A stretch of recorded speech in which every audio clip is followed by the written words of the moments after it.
2026-yil 3-iyul sanasiga UFO anjir shaftolisini kesishni boshlaganmiz. Yozgi kesish. Yaqinroqdan ko'rsangiz to'liq tushuntirib boraman. Yozgi kesish bu mevaga kirgan daraxt hisoblanadi. Bunda kesish boshqacha bo'ladi, oddiy holatda ketmaydi.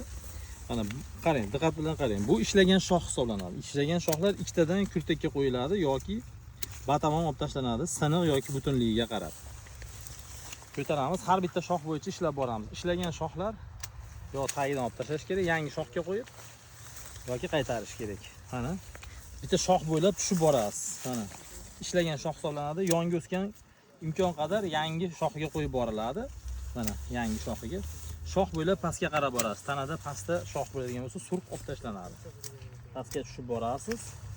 Markazda rivojlanayotgan, xalaqit berayotgan shoxlar olib tashlanadi.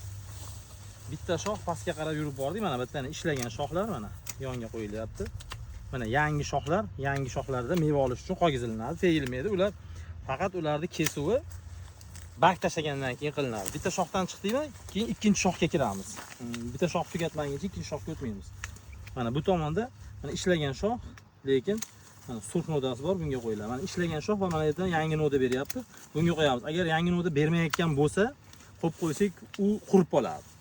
Shu sababdan mana bu yerda ham xuddi shunaqa holat, singan shox olib tashlanadi. Mana ishlagan, lekin yangilab beryapti, yangiga beramiz. Bu tomondan rivojlanadi, kuzgacha o'sib, bu tomonda meva olib turish imkoniyati bo'ladi. Mana ichkari tomonlarda yaqinroqdan ko'rsatamiz. Ichkari tomonlarda ishlagan shoxlar, lekin yangi surx berayotgan qo'yiladi. Mana yalang'och o'pkaga olib tashlanadi. Sifatsiz shoxlar mana bu yerda mana ishlagan shox, lekin surx beryapti. Aynan mana shu surxga qo'yamiz. Hozirgi kuzgacha bo'lgan boquvdi hisobiga mana shu shoxlar to'liq yana ishlashi mumkin bo'ladi. Yangitda mana ishlagan shox mana bu yerda mana meva berib bo'lgan. Lekin biz juda ham pastligi uchun agar bu teparoqda bo'lganda mana surxga qo'yardik. Bu pastroqda bo'lgani uchun biz teparoqdaga qo'yamiz. To'liq to'xtab qolmasligi uchun. Bu shoxdan chiqdik. Keyingi shox. Har bitta shox bilan alohida ishlanadi. Mana ishlagan shox mana ko'rinib turibdi, meva olgan va bu yerdan yangi beryapti. Biz bu yerda olib tashlab yangisiga qo'yamiz. Keyingi shoxga o'tamiz. Mana ishlagan shox, bular ham ishlagan. Lekin bular xizmat qo'ygan, yangi bermagan.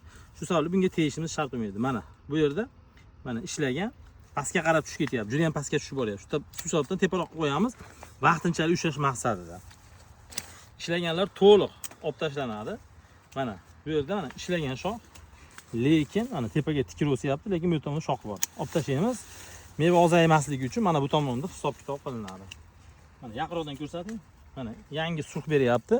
Ishlab bo'lgan, olib tashlaymiz. Mana ishlab bo'lgan, olib tashlaymiz.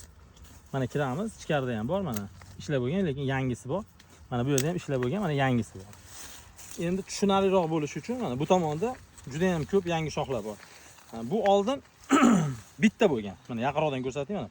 Bir dona shox bo'lgan, bular hammasi yangi shoxlar bo'lgan. Bir dona shoxdan aytaylik 10 ta yoki 5 ta yoki 3 ta meva olingan. Endi biz bu bir dona shoxni bu tomonda mevani ozayib ketishini hisobiga va pastga tushib ketayotgani uchun biz bag'dani kamaytirib mevani sal tepaga olishimiz kerak bo'ladi.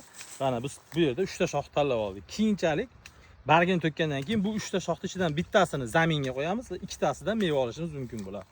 Keyingi shoxga o'tamiz. Mana har bitta shox bilan ishlanayotganda u shox oxirigacha kesib bo'lingandan keyin keyingi shoxga o'tamiz. Mana bu yerda hammasi yangi shoxlar, lekin bittada. Biz bu yerda qanday qilamiz? Agar bu hozir shunday qo'yiladigan bo'lsa, meva oladida juda ham ko'p meva olgani uchun tushib ketadi pastga. Shu sababdan biz buni bitta tik o'sayotganga qo'yamiz va bundan meva olishimiz mumkin bo'ladi. Hali bu kuzgacha o'sish vaqti bor. Hali avgust, sentyabr oyida yana o'sadi va bu undan keyingi abreskga boshqacha bo'lishi mumkin. Mana bu yerda yangi shox mana qo'yilgan, bir shox, bir yoshli noda bo'lgan. Bu mevani olib bo'lgan va bu yerdan yangi mevali shoxlar chiqargan. Shu sababdan bittani qo'ysak bo'ladi, lekin biz zapas qilib qo'yamiz, chunki bittasini liderga berishimiz mumkin, ikkinchisidan meva olishimiz mumkin. Mana ichkariga o'sayotgan bor. Bu ham mana yaqinroqdan ko'rsating, bu ham ishlagan, lekin ishlab bo'lgan, xizmat qilib bo'lgan. Endi shu sababdan biz buni yangi zamin shoxga qo'yamiz. Bu tomonga o'tamiz. Bu tomonda mana bir dona shox ishlagan. Juda ham sifatli shox bo'lgan. Biz lekin hozir buni ikkita shox qo'yib ketamiz. Ikkovidan bittasini tanlab olishimiz mumkin bo'ladi. Keyingisiga o'tamiz. Bu yerda mana bu shox ham xuddi shunaqa holatda, mana ishlagan, lekin uchidan yangi beryapti. Shoptolning ichki shoxlaridagi mevalar juda ham mayda va sifatsiz bo'lib qoladi. Shu sababdan tanaga yaqinroq joyda yo'g'onroq shoxlarni tanlab olamiz. Bu tomonda bizda juda ham ko'p mevali shoxlar bor. Shu sababdan orasidan bitta ozaytiramiz. O'tamiz bu joyda mana bitta holatda o'zida ikki xil pozitsiyada ishlaymiz. Ikki xil pozitsiya qanday? Bitta so'ruvchi shoxni uchga tepaga ham olamiz. Bu yerda ham lider sifatida foydalanamiz. Buni xohlasak olib tashlashimiz mumkin, xohlasak shunday qoldirishimiz ham mumkin bo'ladi. Bu haqida bargini to'kkandan keyin fikr qilamiz. Hozircha faqat ishlab bo'lgan shoxlarga yangi mevali kurtaklarni rivojlantirish bilan shug'ullanamiz. Keyingi shoxga o'tamiz. Mana ishlab bo'lgan, lekin bu yerga qo'yilgan mana va o'rtada so'ruvchilar chiqib keladi. Bular odatda kam meva beradi. Ko'proq faqat daraxtni o'sish nuqtasiga aylanib oladi va atrofdagi boshqa shoxlarga kuch borishini qisqartiradi. Shu sababdan biz buni ikkita bo'g'in qo'yib, yaqinroqdan olib ko'rsating. Ikkita bo'g'in qo'yib yoki tagidan olib tashlashingiz mumkin, lekin odatda ikkita bo'g'in qo'ysangiz juda ham a'lo ish bo'ladi va u shox chiqarish natijasida o'sishni pastlatib turadi va daraxtlaringiz o'sib ketmagan holatda past turgan joyda meva berishda davom etadi. Va oxirgi shoximiz mana bu yerda, oxirgi shoximiz bu yerda ishlab o'tilingan eski shoxlar olib tashlanadi, tagidan to'liq. Mana bu kesilgan holatda, shu holatda daraxt to'liq 100% yangi mevali shoxga olib o'tilindi. Do'stlar, agar kimga shunaqa xizmatlar kerak bo'ladigan bo'lsa, pastdagi nomerlarga aloqaga chiqasizlar va e'tibor berib ko'rishlaringiz mumkin. Juda ham sifatli va a'lo ish ketyapti. Bu yerda barcha olib tashlangan shoxlar ishlab o'tilingan shoxlar va yangi mevali sifatli meva beradigan shoxlarni olib o'tish bilan shug'ullanyapmiz. Salomat bo'lsa, like bosib, esdan chiqmasin.